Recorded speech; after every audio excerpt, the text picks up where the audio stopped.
Donc, nous accueillons M. Georges Charmeil, qui est chef de service hébergement pour l'association CECLA Clermont-Ferrand. Donc, une association qui a été créée en 1994, mais vous avez été tout ça, j'imagine. Donc, c'est clair, l'association a fait dans le futon par rapport à la prise en charge des personnes en situation de prostitution. Et donc, il propose un accompagnement par rapport de sortie de la prostitution que M. Charmeil va nous présenter. Merci à vous d'être venus. Et je vous laisse la parole. Bonjour, mesdames et messieurs. Je m'appelle M. Charmeil, donc je suis chef de service à l'association CECLAIR et co-responsable au niveau du pôle d'urgence.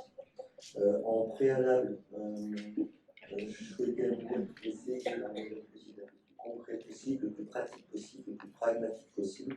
Il y aura certainement une part de subjectivité, étant entendu que j'essaierai de retranscrire le mieux possible ce que j'ai pu percevoir, voir, comprendre et de retranscrire les propos de mes collègues et des personnes que nous prenons en charge. Mon intervention, je vais essayer de la découper en plusieurs parties. Une première partie où je vais vous parler de notre association et de différents champs d'intervention pour que vous puissiez avoir une vision globale de ce qu'on peut faire. Ensuite, bien évidemment, je vous parlerai de l'agrément de sortie de prostitution, avec les avantages que peuvent présenter cet agrément pour notre association, pour les personnes qui travaillent au sein de ce service, mais aussi pour les personnes qui sont prises en charge. Après, il y aura une vidéo qui sera proposée. C'est un témoignage d'une personne qu'on a pris en charge et qui est encore dans notre service, qui est sur le parcours sur la prostitution. Un témoignage émouvant. Je remercie déjà d'avance profondément cette dame d'avoir accepté de parler, un visage découvert. Voilà. Et enfin, je vous parlerai de notre accompagnement, comme on dit, tous les jours, tout ce qu'on peut faire avec ces personnes. Et évidemment, à la fin, j'essaierai de me prêter du mieux possible pour pouvoir répondre à toutes vos questions. Voilà. Donc, l'association CECLAIR, c'est une association qui date de 1994, qui a donc 28 ans, qui a été créée au départ sur le nord de Clermont-Ferrand, donc à Croix-Néra et à Sébaza, nord de Clermont-Ferrand, mais aussi le CECLAIR, qui est l'abréviation de Sébaza et Claire-Clermont. L'association.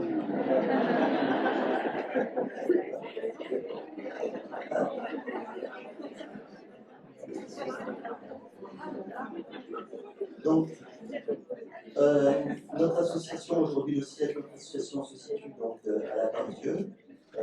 Nous avons plus de 130 salariés issus d'horizons très différents, avec une grande partie évidemment de travailleurs sociaux, de personnel très diversifié, veilleurs de nuit, agents techniques, services, agents d'accueil, etc. Et évidemment des chefs de pôle pour pouvoir gérer ces structures-là. En sachant que ces pôles fonctionnent 24/24, donc matin, midi, soir, nuit, week-end, jour férié. Donc l'association rayonne à un échelon local principalement. Nos sites sont situés sur Clermont-Ferrand ou la périphérie clermontoise, mais comme on a des suivis qui sont diffus, on rayonne aujourd'hui vraiment à un échelon quasi départemental, c'est-à-dire aussi départemental. Donc, tout d'abord, nous avons un pôle réfugié. Donc, le pôle réfugié, nous avons un centre provisoire d'hébergement. Nous avons également des réfugiés réinstallés et nous avons également un centre de premier accueil. Donc, centre de premier accueil qui accueille aujourd'hui donc, des personnes ukrainiennes. Vous n'êtes pas sans savoir qu'il y a une guerre entre la Russie et l'Ukraine. Et on accueille malheureusement un certain nombre de personnes sur Clermont-Ferrand qui sont en hébergement et qui sont également sur des sites, sur des hébergements extérieurs sur tout le département. Pour accompagner les publics réfugiés, on est aidé par un service qui s'appelle Pietra et qui travaille justement sur ce volet insertion sociale et professionnelle, donc avec un maillage étroit, avec des entreprises pour permettre à ces personnes-là de trouver très rapidement un emploi, aidés par les conseillers d'insertion professionnelle, des chargés de mission. Ensuite, on a un pôle asile avec un hébergement d'urgence de demandeurs d'asile et également un CADA, un centre d'accueil de demandeurs d'asile. Puis on a un pôle enfance, donc avec un service de MNA, donc de mineurs non accompagnés. On a un pôle santé qui s'est agrandi au fil des mois. Au départ, nous avions un pôle santé avec un service lié à de soins santé, où on rentre, comme son nom l'indique, par la voie médicale et la voie sanitaire. Et aujourd'hui, on a un dispositif qui s'appelle Un chez-soi d'abord, où il y a eu une convention tripartite signée entre le CHU de Clermont-Ferrand et un service qui s'appelle le SATIS, qui prend en charge les personnes qui viennent de problématiques en addictologie. Le centre hospitalier spécialisé de Sainte-Marie, qui prend en charge des personnes ayant des troubles psychiatriques, et l'association C'est Clair, qui est en charge le volet socio-éducatif, mais également le volet logement. L'objectif, c'est de prendre en charge des personnes qui ont des troubles de schizophrénie, prononcés fort, et de travailler en dehors des murs, avec un accompagnement évidemment pluridisciplinaire. Et l'année prochaine, on aura un service qui va se créer, qui s'appelle un NAM, un service de vie d'accueil médicalisé. Avant-dernier service, un service d'insertion avec un CHRS, donc un centre d'hébergement et d'insertion sociale, et maison relais. Et enfin, service d'urgence, dont j'ai une co-responsabilité, où nous avons 2 centres d'hébergement d'urgence, un centre d'hébergement d'urgence dont j'ai la charge, qui accueille principalement des familles en situation irrégulière sur le territoire français. Et également, à l'intérieur de ce service-là, on a un dispositif qui s'appelle un DPAR, qui rayonne à l'échelon Auvergnat, pour proposer, sur la base du volontariat, un retour au pays pour les gens, justement, qui, entre guillemets, en auraient marre de tourner à droite à gauche de par leur situation administrative et souhaiteraient retourner chez elles, évidemment avec un maillage très fort avec la DES et l'OFI. Il y a un autre centre d'hébergement d'urgence qui accueille des personnes isolées, sur Clermont-Ferrand. Et enfin, un service plus récent dont j'ai la charge, qui s'appelle Maison d'Artémis, qui a été créé en 2019, donc ça fait bientôt 3 ans, et qui accueille des femmes seules ou avec enfants, et ayant eu des parcours relativement difficiles, et une grande partie d'entre elles sont des femmes victimes de violences. Et dans ce dispositif-là, dans ce service-là, nous avons accueilli des femmes étant sur un parcours de cette prostitution. Donc, une particulière qu'on va évoquer un peu après. Voilà. Donc, très rapidement, en sachant que nous avons environ 6 000 prises en charge par an au niveau de l'association. Voilà. J'en ai terminé pour la seconde partie, l'agrément de constitution. Si je puis dire, la demande d'agrément de constitution s'est faite progressivement au départ au niveau de nos équipes. Et je relèverai un peu ce qui a été dit précédemment par ma collègue. Les équipes tissent des liens en fonction des différents services où ils travaillent, tissent des liens avec les personnes qui sont hébergées, prises en charge. Et ces personnes-là, sur la base de la confiance, n'ont pas eu tort de dire qu'elles étaient soit constituées, sont en train de se constituer. Et certaines, en effet, sur des hôtels clermontois, dans le cadre des urgences, voire en passant par des bars et en rencontrant différentes personnes. Donc ça crée de la frustration pour tout le monde, que ce soit pour les équipes éducatives, que ce soit également pour ces personnes-là, puisqu'on a une difficulté à travailler dans le temps, puisque les personnes étaient amenées à bouger régulièrement, travailler sur d'autres services ou d'autres dispositifs. Et petit à petit, donc, toutes ces informations sont montées, si je puis dire, aux étages supérieurs, chez le service, direction, jusqu'à le conseil d'administration, qui a souhaité justement partir sur cette demande d'agrément de sortie de prostitution. Il faut savoir que pour l'agrément de sortie de prostitution, qui a une validité de 3 ans, peut être en effet renouvelable, nous on a obtenu l'agrément en décembre 2017, il y a des conditions quand même qui sont importantes. Il est nécessaire que l'association soit déjà implantée géographiquement sur le territoire, donc c'est le cas pour nous sur Clermont-Ferrand, qui est depuis minimum 3 ans. Il faut qu'il y ait un partenariat déjà qui soit établi. C'est important également pour pouvoir aider, porter ces personnes qui sont en difficulté. Il faut des conditions matérielles, humaines aussi pour pouvoir les aider. Et également, il est évidemment que le personnel qui va accompagner ce public spécifique, entre guillemets, soit formé. Donc, on a eu une formation via l'amicale du avec d'autres salariés d'une association partenaire pour avoir une expertise et une compréhension qui va être plus précise pour pouvoir accompagner efficacement ces personnes. L'intérêt de l'agrément, ça permet, je pense, d'avoir une qualité de prise en charge. Parce que si nous sommes agréés, on est parti du postulat qu'on avait les compétences pour pouvoir accompagner ces personnes. Et ça permet pour les personnes accueillies et prises en charge d'être sécurisées et un parcours qui soit coordonné, en sachant qu'elles auront l'assurance d'avoir un soutien psychologique. Il y aura un diagnostic de la situation qui va être fait, il y aura un rendez-vous rapidement qui va être proposé, avec un service qui s'appelle AVP, Aide aux victimes de prostitution. Donc il y a nos différents partenaires identifiés régulièrement contactent notre service s'il y a des situations qui sont propices, et les personnes concernées donc prennent rendez-vous d'abord par téléphone et viennent physiquement rencontrer le travailleur social ou les travailleurs sociaux concernés par cette situation. En plus, ces personnes-là, comme ça a été dit également précédemment, ont peu ou pas de ressources. Donc là, elles peuvent prétendre à une allocation financière, donc d'insertion sociale et professionnelle, d'un montant qui n'est pas exorbitant, mais qui permet quand même de pouvoir se débrouiller, qui est d'environ 343 € pour une personne seule, si on rajoute évidemment des compléments quand on a des enfants.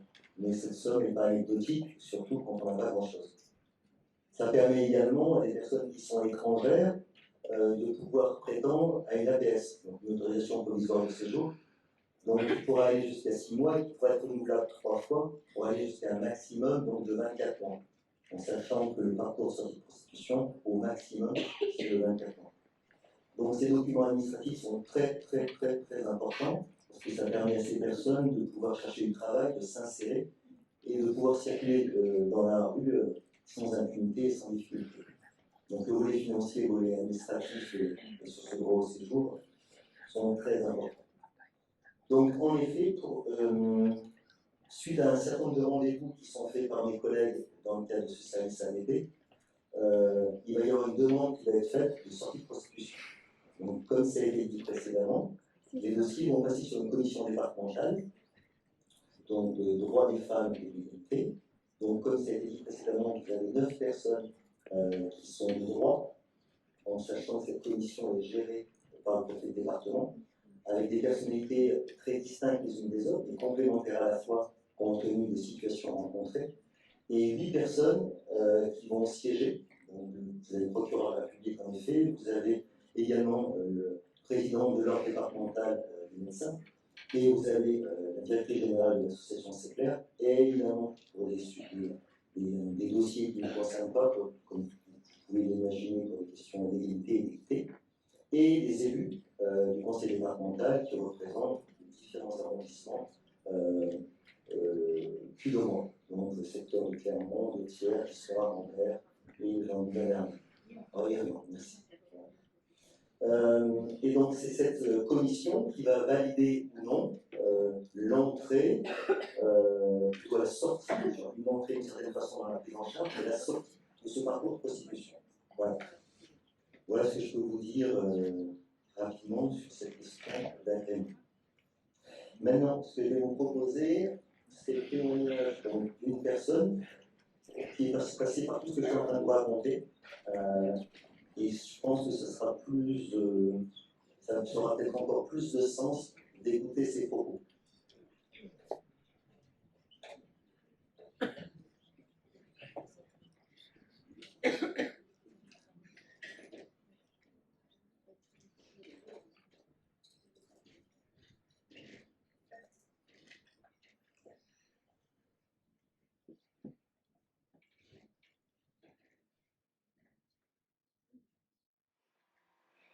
Je m'appelle, j'ai 32 ans et je suis d'origine camerounaise et j'ai 2 enfants. Ça fait 10 ans que je suis en France. Ma famille est à Orléans. En fait, ce qui m'a amené à Artémis,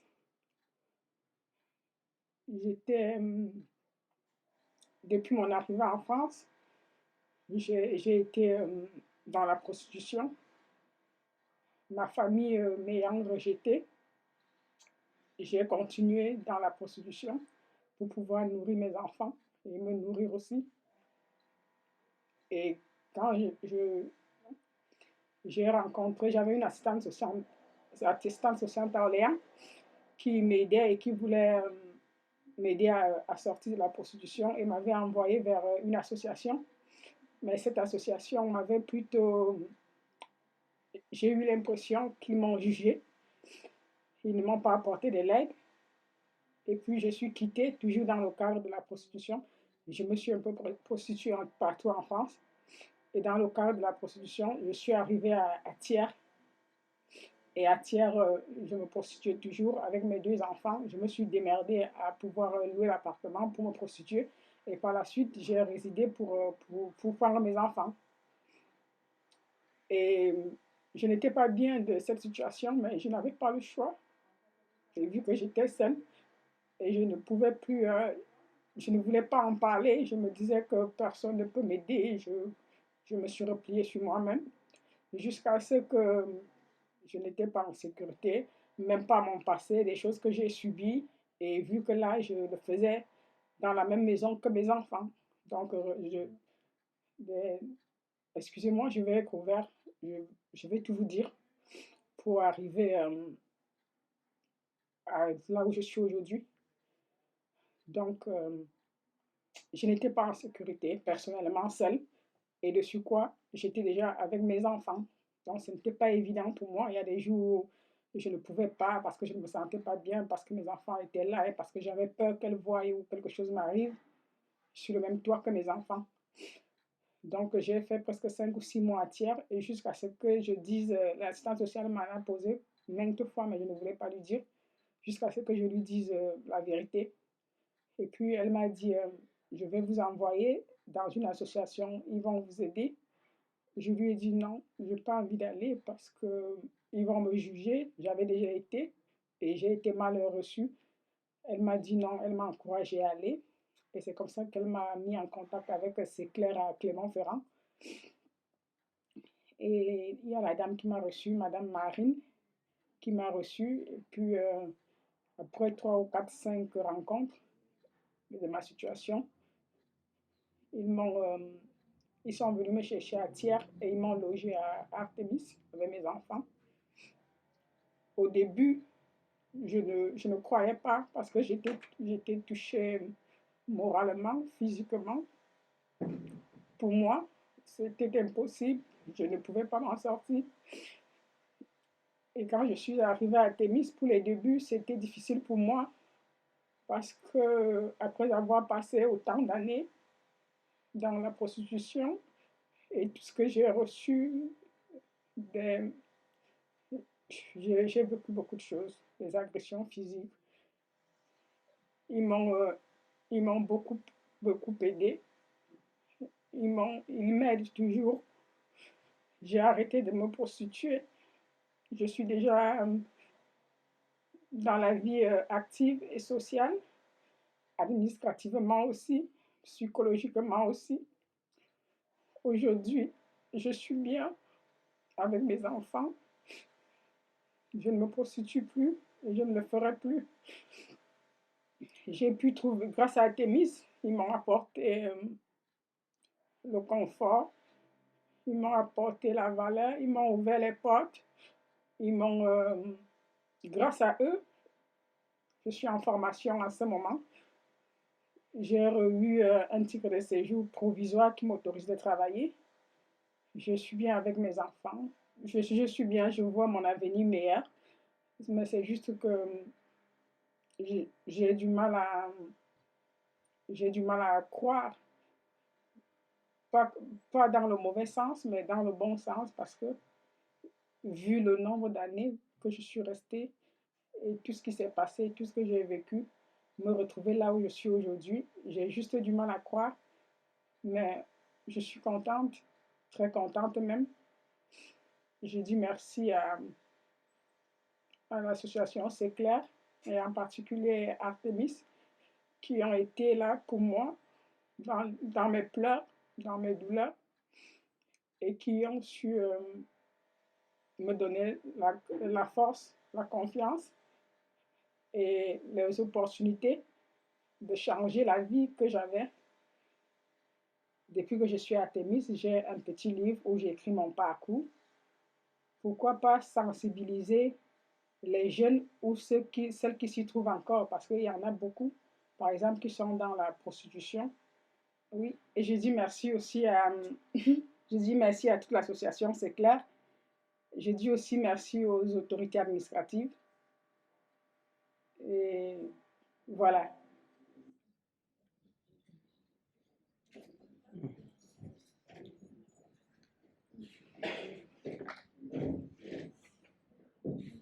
Donc, comme vous l'avez dit, un grand merci à cette dame d'avoir osé parler des agriculteurs.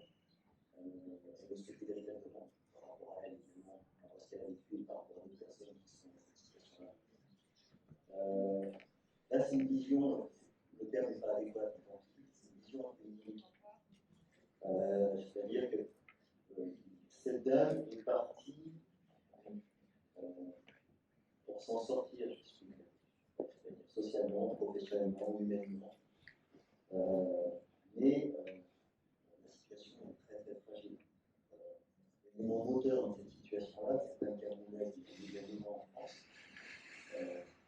qui a cherché désespérément l'amour, passé par des passeurs ici, donc en situation irrégulière. Elle a laissé sa fille de 6 ans au pays.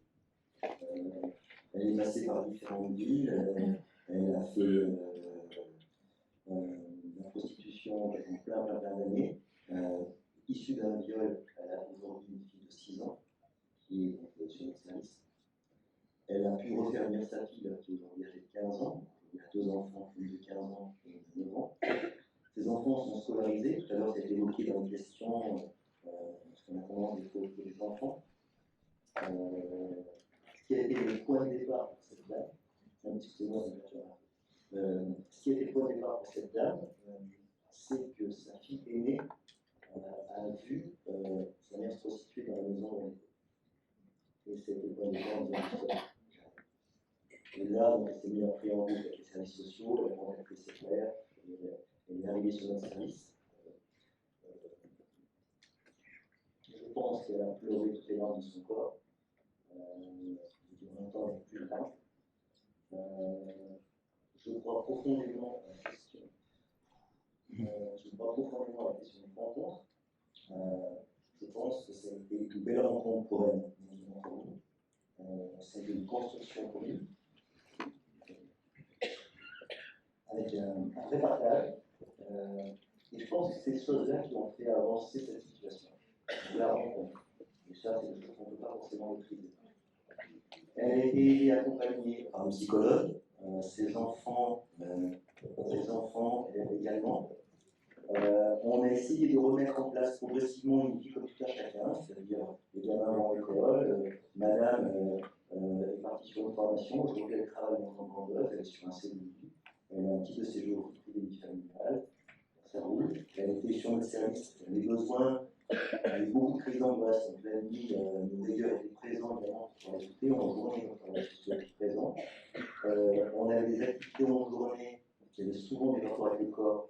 On a proposé des ateliers de danse plus ou moins thérapeutiques pour travailler la question des signes de soi. Elle n'était pas toute seule, elle était en lien avec d'autres femmes qu'on a dans le service, qui ont fait beaucoup de violence et qui ont vécu également des traumatismes conséquents.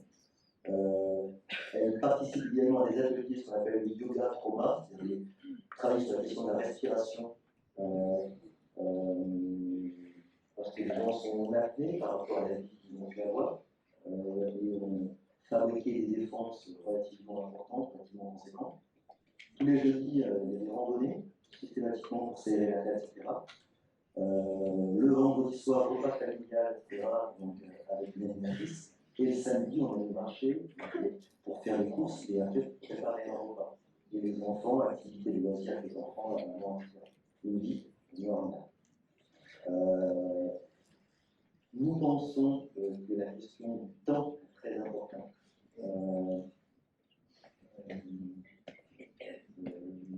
Et que ça passe par des phases de vélo, l'aller-retour.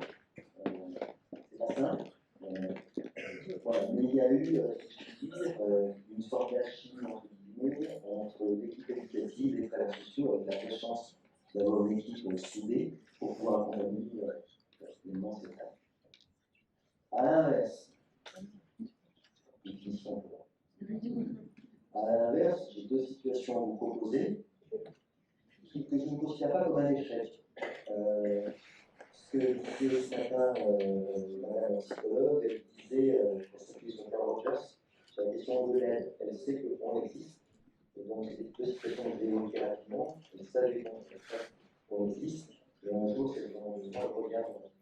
Donc, on a une dame qui est jeune femme, 25 ans, qui avait des difficultés avec sa mère, qui a trouvé l'amour, un compagnon, elle est partie en Belgique. Son compagnon est rapidement devenu violent, elle a un enfant de ce compagnon-là, elle a décidé de partir, et par un site de rencontre, elle a rencontré quelqu'un de plus merveilleux, et qui progressivement lui a proposé du libertinage, de l'échangisme, et elle s'est retrouvée dans les vitrines à Bruxelles, pour vendre son rêve. Donc ça a duré 1 an, en même temps, on s'est rajouté des problèmes de toxicomanie, d'alcool, de drogue dure. Elle a quitté cette personne-là pour après se retrouver dans un bar en test. Et elle a fait des villes comme Paris, Lyon, Genève. Et à un moment donné, elle était sous le joug d'un proxénète, et elle a fui, et elle a décidé de revenir sur la périphérie clermontoise, pris en charge par nos services, mais disons qu'il manquait un côté ambiance. Elle avait besoin de la vie. Et donc le soir, il besoin de sortir, de rencontrer des gens. Donc pas forcément rémunérés, mais besoin d'avoir le calme. Et à un moment donné, j'ai parti. Mais elle a perdu notre adresse. Donc c'est pas une fin en soi. À l'instant T, cette dame n'était pas forcément prête. Et une dernière situation, une jeune femme, pareil, difficulté familiale.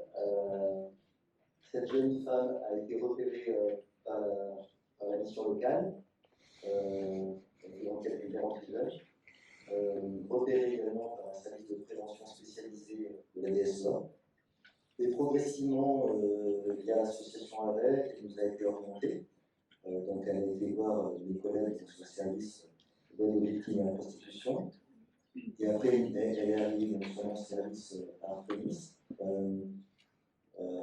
C'est une jeune femme qui se scarifiait, une jeune femme qui avant certaines choses reprend sa vie en main, repartir dans des études, mais à un moment donné, c'était trop simple, trop normatif, trop basique, et ça ne me convenait pas. Donc elle est partie, elle ne restait pas longtemps chez nous, elle est restée 4 mois, elle est partie. Donc tout ça pour dire, si j'avais un lien à faire entre les personnes sortant du parcours de prostitution et les femmes de violence dont j'ai la charge, il y a des similitudes. Le rapport au corps est un élément très important, la question de l'estime de soi est un élément très important. Tous les mots-clés qu'on vous a donnés tout à l'heure, selon les personnes en effet qui ont eu des difficultés, ont des failles dans leur parcours de vie, des carences, des failles familiales, des carences affectives, ont connu pour une grande partie d'entre elles des formes de violence. Viennent s'ajouter avant, pendant, après aussi les femmes des drogues, des drogues dures, des addictions diverses. Une chose est certaine, je suis convaincu que pour aider ces personnes, alors je vais avoir un contre-discours, mais ce n'est pas dommage, je dirais que le discours de mon collègue de ce matin, il est nécessaire d'avoir un partenariat, je dirais, élargi pour prendre en charge ces complexités, mais en même temps, ces partenariats élargis peuvent devenir un handicap. Un handicap dans le sens, c'est jamais facile d'expliquer les souffrances qu'on a pu connaître. Et que ça pourrait être intéressant à terme de travailler sur une question de réseau avec des personnes ressources, des personnes identifiées, et qui est des fils conducteurs pour pouvoir accompagner ces personnes, ou du moins chez nous à l'échelle départementale. Je pense qu'il y a certainement des choses importantes à travailler dans ce sens-là pour accompagner de façon plus efficiente et plus efficacement ces personnes. On a toutes les ressources, je pense, humaines, mais il y a certainement une organisation qui est dans ce sens-là. Voilà. en sachant que cette problématique du proxénétisme, c'est un côté, je dirais, caché, mais qui est très présent. Et que je pense qu'il faut que les professionnels, quels qu'ils soient, travaillent aussi un petit peu sur eux-mêmes, sur leur propre parcours de vie, sur leur propre histoire. C'est important de se former. On a des fois des a priori. Et c'est hyper important de pouvoir déconstruire toutes ces choses-là pour pouvoir les aider le plus efficacement possible. Et je retiendrai pour conclure les propos de madame en disant là c'est l'état de mon service et dire il y avait le jugement. Donc ça renvoie à plein de choses avec son jugement. On était là, on était à la fois écouté, on était présent. Donc d'autres collègues, voilà. Voilà, j'en ai terminé. Merci.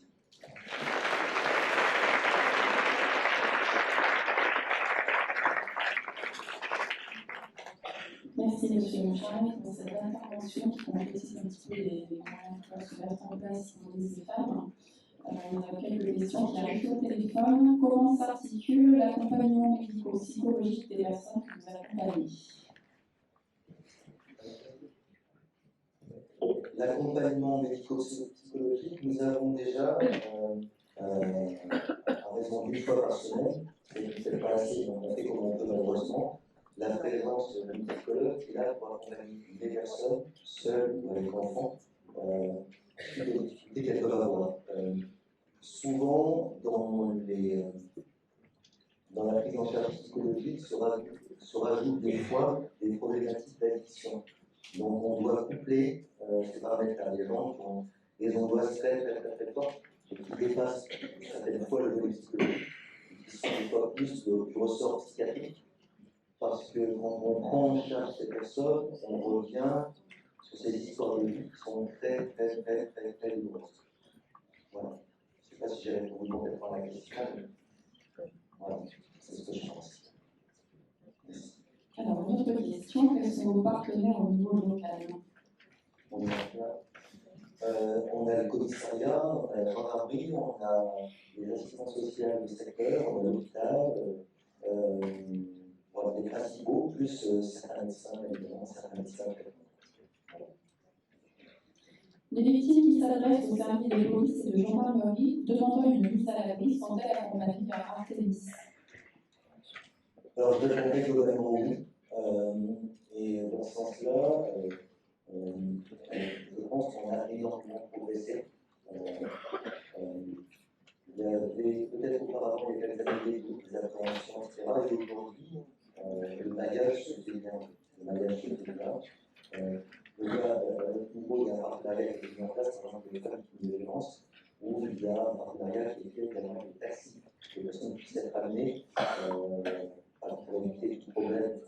Donc, partenariat très fort, on travaille beaucoup avec l'association de CANEF, le 815 par exemple. Donc voilà. Donc oui. Voilà. Est-ce qu'il y a des questions dans la salle directement au micro? Non. Alors, on se passe au spécialiste un peu.